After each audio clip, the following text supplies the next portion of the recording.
नमस्कार, अस्सलाम वालेकुम, जय भीम, जोहार साथियों। मैं जावेद सैयद। ये वीडियो देखा आप जो मैंने शुरुआत में लगाया था।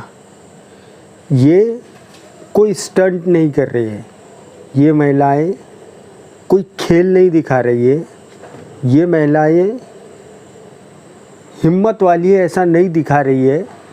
ये महिलाएं जो है आदिवासी महिलाएं हैं और ये महिलाएं अपने घर में पीने के पानी के लिए 40 से 50 फुट कुएं में नीचे उतर रही है। देखिए कितना भयावह मंजर है ये। और ये आदिवासी महिलाएं बहुत दूर की, आप ये मत समझिए कि छत्तीसगढ़ या झारखंड जैसे कोई गरीब राज्य की होंगी। ये देश के सबसे अमीर राज्यों में से एक महाराष्ट्र के नासिक ज़िले में नासिक ज़िले के जो ग्रामीण इलाकों में जो आदिवासी रहते हैं उनका ये हाल है। दूसरी तरफ भाजपा और उसके अंधभक्त ये दावा करते हैं कि देश विश्वगुरु बन गया है, हवाई चप्पल वाला हवाई जहाज में घूम रहा है। लेकिन आज भी आज़ादी के 75 साल होने के बाद भी जो अभी हमने उसका अमृत महोत्सव मनाया था, हमारे आदिवासियों को सुविधाएं नहीं है। एक खबर मध्य प्रदेश से है कि 6 महीने से वहाँ पे आदिवासियों को राशन नहीं मिला है।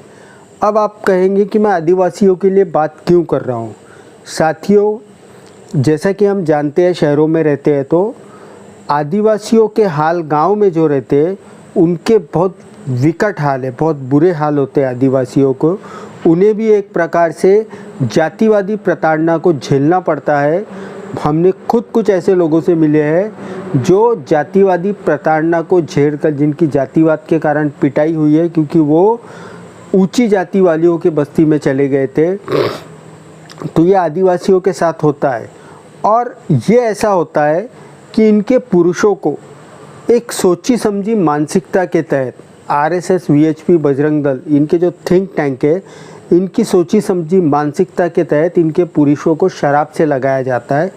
आप देखिए, आप पता किए ग्रामीण क्षेत्र में आपके जितने आदिवासी या जितने दलित आपके परिचित में होंगे, उसमें से मैं गारंटी से तो नहीं कह सकता, लेकिन मुझे यकीन है 90 से 95% आदिवासी और दलित जो ग्रामीण क्षेत्रों में रहते हैं उनके पुरुष जो है शराब पीते हैं, क्योंकि उन्हें बचाने का आरएसएस कोई प्रोग्राम नहीं करता है। आरएसएस गांव-गांव में अब क्रिश्चियनों की तर्ज पे गुरुकुल तो चलाता है, लेकिन उस गुरुकुल में वो उनको रेडिकल हिंदू बनाता है, मतलब एक कट्टर हिंदू बनाता है। और कट्टर हिंदू किसके विरोध में बनाता है? तो मुसलमानों के और ईसाइयों के विरोध में बनाता है। ये मध्य प्रदेश का वीडियो खूब विचलित करने वाला है। मैं वीडियो यहाँ पे नहीं लगा रहा हूँ, उसका फ़ोटो लगा देता हूँ। एक 13 साल की बच्ची है जिसकी सिकल सेल के कारण डेथ हो गई। उसके पिता आदिवासी है, लक्ष्मण सिंह गौड़।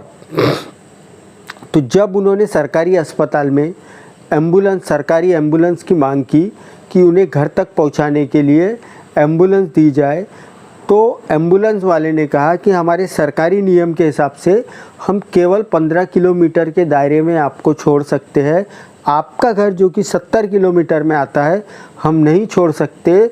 तो उस दुखी पिता ने, जिसके ऊपर पहले ही उसकी 13 साल की बच्ची की मौत का दुख है, उसने अपनी गोदी में बाइक पे उस बच्ची को बिठाया और अपने गांव की तरफ जाने लगा।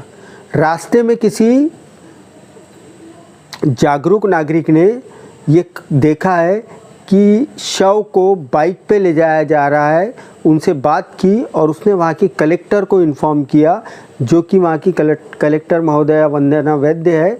वो मौका स्थल पे पहुँची और उन्होंने उनको रुका के एक एम्बुलेंस का बंदोबस्त करके दिया। ये हमारे देश की लाल फीताशाही है। लाल फीताशाही मतलब कानून केवल गरीबों के लिए होता है। आप देखिए, कानून कभी भी किसी भी राजनीतिक पार्टी के लिए नहीं होता है। कानून अमीरों के लिए नहीं होता है। हम लॉकडाउन में ये देख चुके हैं, आप साधारण तौर पे रास्ते पर नहीं निकल सकते थे, लेकिन नेताओं ने चुनाव प्रचार में बड़ी बड़ी रैलियां की। हमने देखा है कि कानून की धज्जियां, कानून का जो एक स्ट्रक्चर है वो अमीरों के लिए कुछ और होता है, रसूखदारों के लिए कुछ और होता है और गरीबों के लिए कुछ और होता है। एक खबर सऊदी अरब से आ रही है, वो खबर मैं इसलिए बता रहा हूँ कि उसके प्रत्यक्ष में एक भारत की खबर आपको बतानी है। सऊदी अरब में एक सऊदी नागरिक ने भारत के 3 लोगों की हत्या करके उनका शव दफना दिया था। जब वहाँ की पुलिस ने जांच की, उन्हें पता चला कि इसमें एक सऊदी नागरिक इन्वॉल्व है, तो उस सऊदी नागरिक को भी वही सज़ा दी गई जो हर अपराधी को दी जाती है, मतलब उसका भी सर वहाँ पे कलम किया गया। इसे कहते हैं न्याय। यहाँ पे नागरिकता नहीं देखी गई, यहाँ पे अमीरी गरीबी नहीं देखी गई, यहाँ केवल क्राइम देखा गया कि उसने क्राइम किया, भले ही वो क्राइम विदेशियों के साथ, मतलब भारतीय मूल के लोगों के साथ किया गया था, लेकिन सऊदी अरब ने अपने मूल नागरिक को, सऊदी नागरिक की गर्दन काट के न्याय स्थापित किया, मतलब न्याय वहाँ पे स्थापित किया। इसीलिए दुनिया में सबसे कम क्राइम सऊदी अरब में है। अब आप बोलोगे कि मैं सऊदी अरब क्यों पहुँच गया? इसीलिए पहुँच गया कि 1999 में उड़ीसा में एक हत्याकांड हुआ था। जो हत्याकांड करने वाले का नाम था दारा सिंह, और हत्याकांड किसका हुआ था? फादर ग्राहम स्टेन और उनके 2 बच्चों का। उनके चर्च पर हमला किया गया था और जब वो कार से वहाँ पहुँचे तो उन्हें कार खोलने भी नहीं दिया गया, उनकी कार को आग के हवाले कर दिया गया, उन्हें बाहर भी निकलने नहीं दिया गया। फादर ग्राहम स्टेन और उनके जो 2 छोटे बच्चे दिख रहे हैं, मासूम बच्चे, उसी कार में तड़प तड़प कर जलकर मर गए।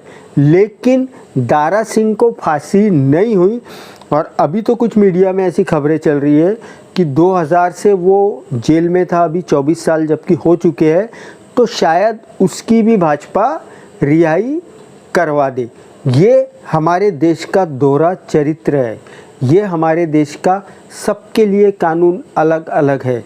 एक भारतीय नागरिक ने, एक बजरंग दली ने, वो भी बजरंग दल का था, और इतना ही नहीं, 1999 में ग्राहम स्टेन की हत्या करने के बाद वो फरार हो गया, पुलिस के हाथ नहीं लगा।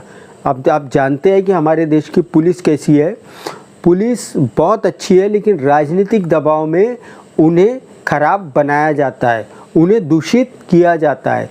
जबकि पुलिस को अगर संवैधानिक के काम करने दिया जाए, संविधान के तौर पर काम करने दिया जाए, उन्हें राजनीतिक तौर पे हथियार के तौर पे इस्तेमाल ना किया जाए, तो पुलिस अपना काम बेतरतीब से और बहुत अच्छा करती है।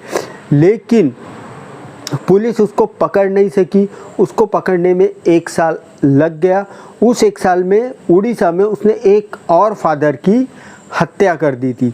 ये मैं इसलिए बता रहा हूँ कि न्याय का पैमाना देखिए, एक सऊदी अरब में देखिए और एक भारत में देखिए। इसीलिए सऊदी अरब में दुनिया के सबसे कम क्राइम